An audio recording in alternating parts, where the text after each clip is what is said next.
अस्सलामुअलैकुम। आप लोग सब कैसे हैं? उम्मीद करती हूँ सब खैर खैरियत से होंगे। आज मैं आपके लिए लाई हूँ बीफ बिहारी कढ़ाई, जो कि बहुत ही मज़ेदार रेसिपी है। बिहारी बोटी की तरह है, बस हमने इसे सीखों पे नहीं बनाया है, सिर्फ कढ़ाई के तरीके से बनाया हुआ है। ये बहुत ही मज़ेदार रेसिपी है और उसके साथ एक चटनी भी हमने तैयार की है। ये चटनी भी बहुत ही मज़ेदार है, आप ज़रूर ट्राई कीजिएगा।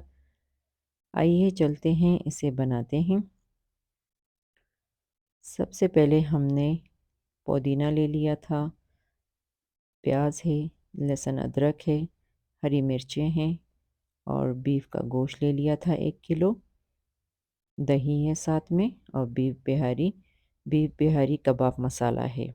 ये चीज़ें हमने ले ली थी और मैंने गोश्त को 1 घंटा पहले ही मैरिनेट करके रख लिया था। मसाले मैंने इसमें डाल लिए थे। 3 खाने के चम्मच मैंने इसमें बीफ बिहारी मसाला डाला है और 1 चाय का चम्मच मैंने इसमें कुटी हुई लाल मिर्चें डाल दी थी। 1 खाने का चम्मच लहसुन अदरक का पेस्ट था। 3 खाने के चम्मच हमने इसमें दही डाल दी थी और इसे मैरिनेट करके रख दिया था। और साथ ही में 1 अदद दरमियाने साइज़ की प्याज है।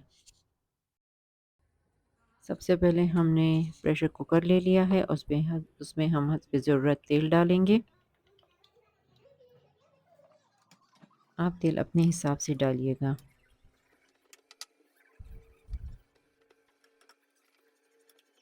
जैसे ही तेल गरम हो जाता है, हम इसमें गोश्त डाल देते हैं और गोश्त को अच्छी तरह से भूनेंगे।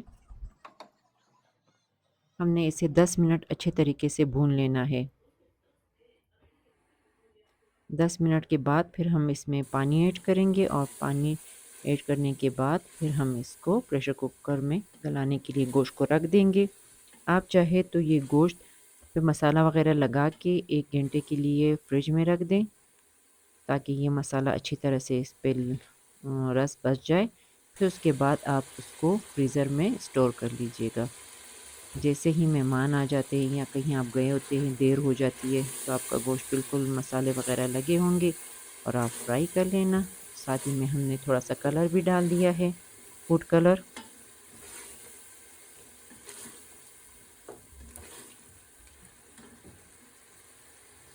और अच्छे तरीके से फ्राई करेंगे इसे मज़ीद। और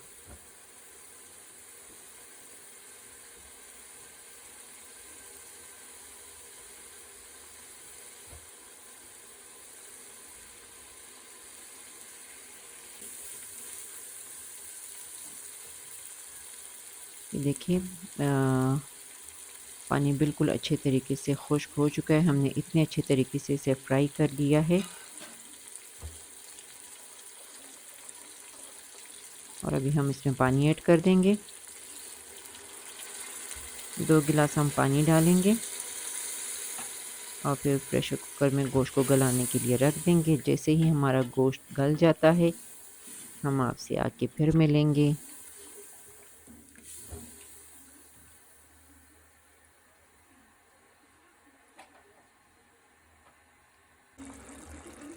ये जी हमारा गोश्त अच्छे तरीके से गल चुका है। मैंने कुकर से निकाल के इसे फ्राई पैन में डाल दिया था। अभी हमने इसका ये पानी जो है ना, इसे खुश्क कर लेना है। फिर इसके बाद हम इसमें 1 कप दही डालेंगे। पुदीना हम इसमें इस्तेमाल करेंगे, प्याज का दोबारा फिर हम इसे इस्तेमाल करेंगे, हरी मिर्चें हैं, ये सब हम इसमें दोबारा ऐड करेंगे। गोश्त देखिए बिल्कुल पानी खुश्क हो चुका है इसका। अभी हम इसमें दही ऐड करेंगे। 1 कप हमने इसमें दही डाल दिया है।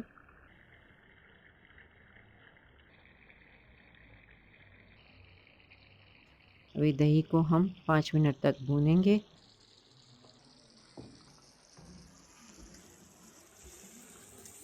आप इसका मसाला कम या ज़्यादा कर सकते हैं। कुछ लोग ज़्यादा मसाला इस्तेमाल नहीं करते, तो वो उसे कम या ज़्यादा कर सकते हैं।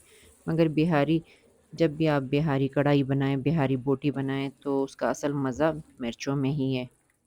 जितनी ज़्यादा मिर्चें होती है, मज़ा दुगना हो जाता है।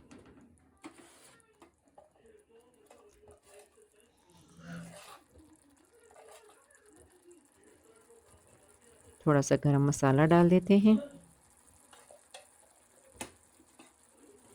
बस 1 मिनट या 2 मिनट फ्राई करेंगे इसको हम गरम मसाले में, और उसके बाद हम इसमें सब्जियां डाल देंगे। ये जी हमारी वाइट प्याज, साथ में पुदीना और हरी मिर्चें, ये सब डालने के बाद फिर हम इसको कोयले का दम दे देंगे। आप बिहारी बोटी को जितना ज़्यादा मैरिनेट करेंगे उसका जायका उतना ही अच्छा निकलेगा। और बहुत इजी रेसिपी है, मुश्किल भी नहीं है, एकदम से झट से पक जाती है। बस 1 मिनट इस प्याज को, धनिया को हम गोश्त के साथ मिला देंगे, 1 मिनट देंगे हम इसको, और फिर इसको कोयले का दम दे देते हैं। ये जी हमने कोयले का दम दे दिया है, और साथ ही में हम अपनी चटनी तैयार कर लेते हैं। ये हमने इसके लिए रेड चटनी तैयार करनी है। 5 से 6 अदद हमने गोल लाल मिर्चें ले ली हैं, और 2 जवे हमने लहसुन के ले लेने हैं। और साथ ही में मैंने इमली का रस निकाल के रख लिया था। मैं पहले से ही निकाल के रख देती हूँ, जब भी मुझे ज़रूरत होती है तो मुझे मसला नहीं होता, फ़ौरन मैं ले लेती हूँ।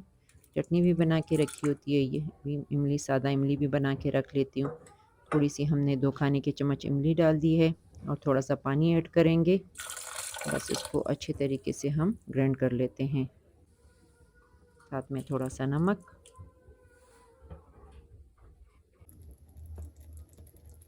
ये देखिए कोयले का दम हो चुका है, अभी हम इसको डिश में आउट कर लेते हैं। और बस ये जैसे ही मैं इसको डिश में आउट कर लेती हूँ, और मैं इसको आपको इसका आखिरी लुक दिखाती हूँ। बहुत ही मज़ेदार कढ़ाई, इतनी अच्छी खुशबू आ रही है, काफ़ी अच्छी खुशबू आ रही है।